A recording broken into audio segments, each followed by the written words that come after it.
What's up, everybody? You're watching Model Aviator. I'm Adam. In this week's Quick Look Fun Flight episode, we'll be checking out this bad boy. This is the FMS 1700mm PA-18, otherwise known as a Super Cub.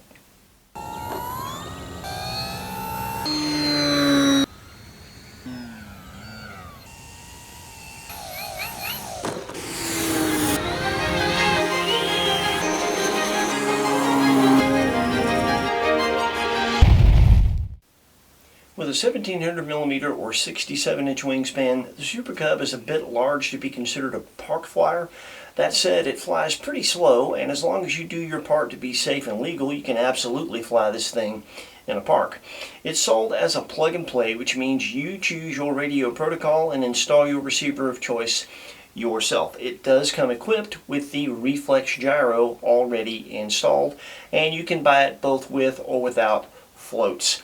It's a 6-channel airplane out of the box. You have elevator, rudder with a steerable tail wheel, ailerons, flaps, throttle, and you can use that 6-channel to flip between the modes on that reflex gyro.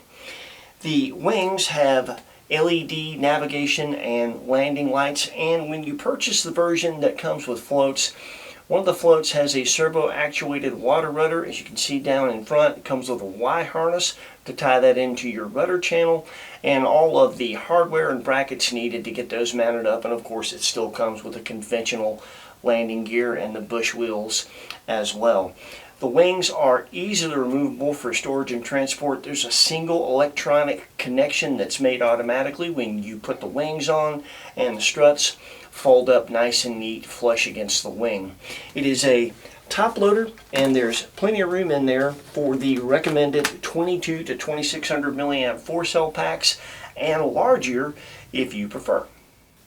The assembly is very simple, the part count is very low, and the manual does a great job of taking you through just a few steps. It is the vast majority glueless with Allen head machine screws, which is nice. The one thing you glue in is an antenna that goes right there if you choose to install it. We didn't, simply because we know we'll break it transporting this thing. The whole deal took me maybe 25-30 minutes to get together. That includes programming my transmitter, installing my receiver, plugging up the gyro, and talking to a buddy while I was at it. So it's a pretty simple assembly. When it comes to setup, all the pertinent information is in the manual. You have things like CG suggestions, throw suggestions, expos, of course, matter of opinion. You'll have to set that to your liking. They even give you push rod placement on both the control horn and the servo arm. And when it comes to the reflex gyro, you will have to assign that to a 3-position switch that will render stabilized, optimized, and off. Stabilized is a self-leveling mode like you see in a lot of trainers. Optimized is just a normal gyro mode, and of course off is self-explanatory. When it comes to our personal setup, when it comes to our CG, we're about 5 millimeters forward of the most forward suggestions, so we're at 75 millimeters. We'll explain that in a moment. I'm almost never forward of any CG recommendation, so we'll talk about that in a minute. When it comes to mechanical adjustments, we made none. All the push rods are in the stock positions. When it comes to our rates, we're at 100% rates on all. We have 10% expo on aileron, 15% expo on elevator, and 25% expo on rudder. And here is a picture of our flap settings.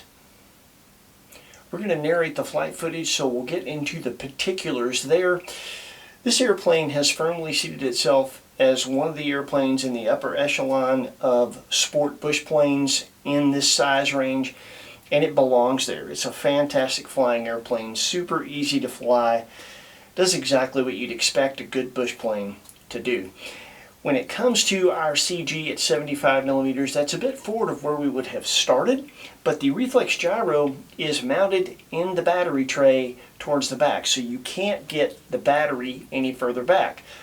With a 2200, a light pack, at 75 millimeters, the airplane flies fantastic. It doesn't feel nose heavy, does everything I'd expect it to do, so I'm fine with the CG there. If you use a heavier pack like a 3200, it'll fit, but you can't move it back to make up for the weight, so it's probably going to fly nose heavy there, and that may or may not fit your tastes.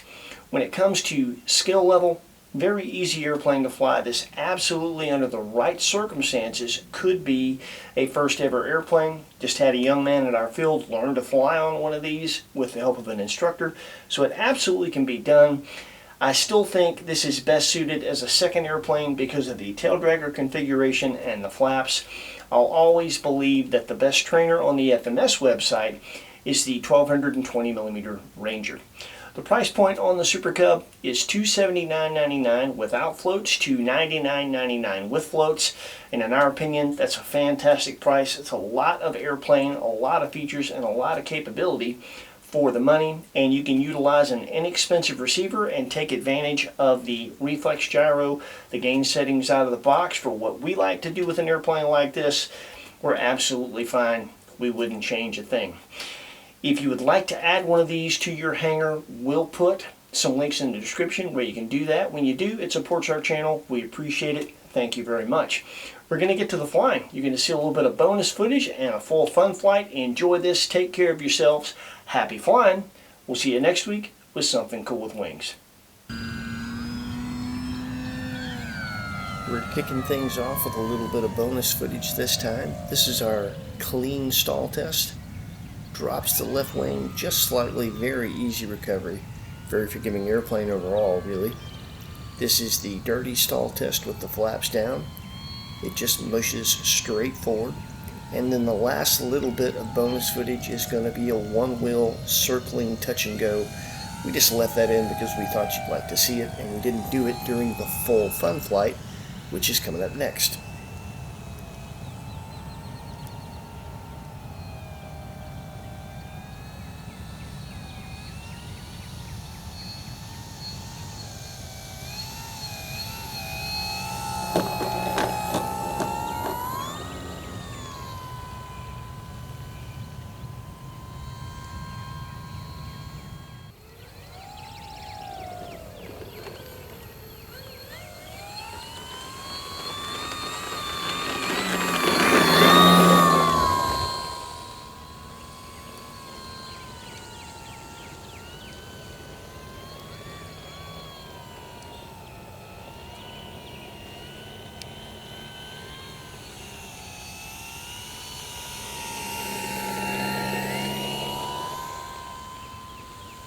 The Super Cub feels very light on the wing. It will get very slow with the flaps down. It's very stable slow, and like most airplanes in this configuration, it likes rudder to get around while it's slow.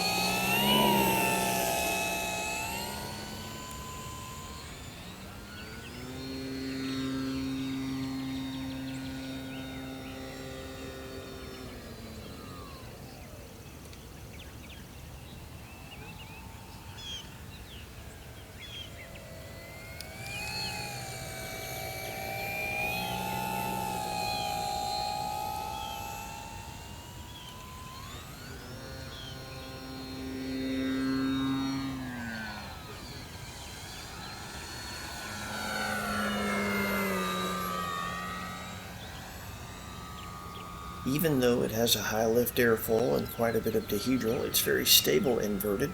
Doesn't require a lot of speed, power, or down elevator to maintain it.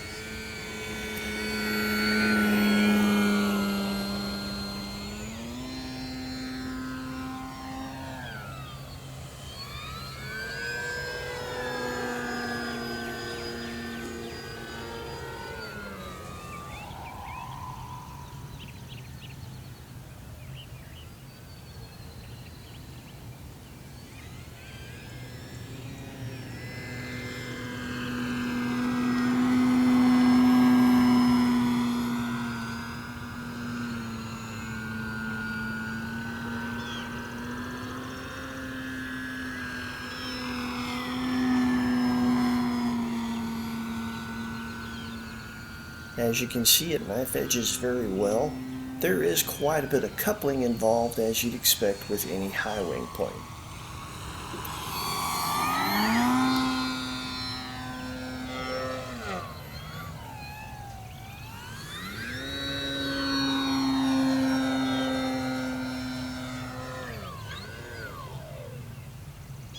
With the stock control throws set, you've got more than enough for any kind of sport aerobatics you might want to do, including snap rolls, but you're not going to be able to get things like pop tops out of it unless you add some throw.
There's a bit of coupling when you cross the controls for a flat turn as well, but again, it's very stable there.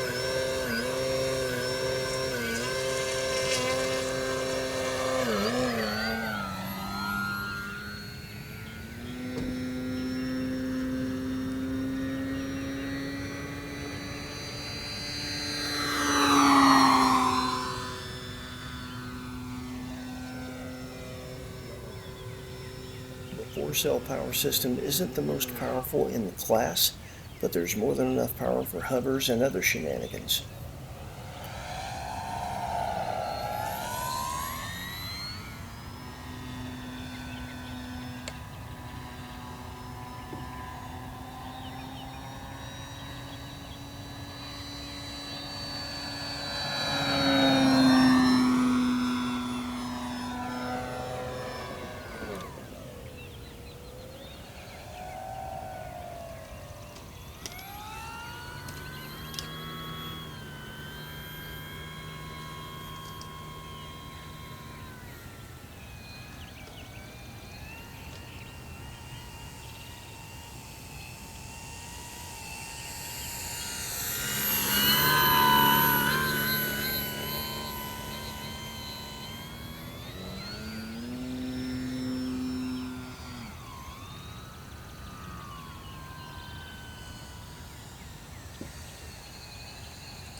The Super Cub really shines as a STOL or bush plane. We enjoyed flying it low and slow and flying it for you. Hope you enjoyed the flight. Take care. We'll see you next week.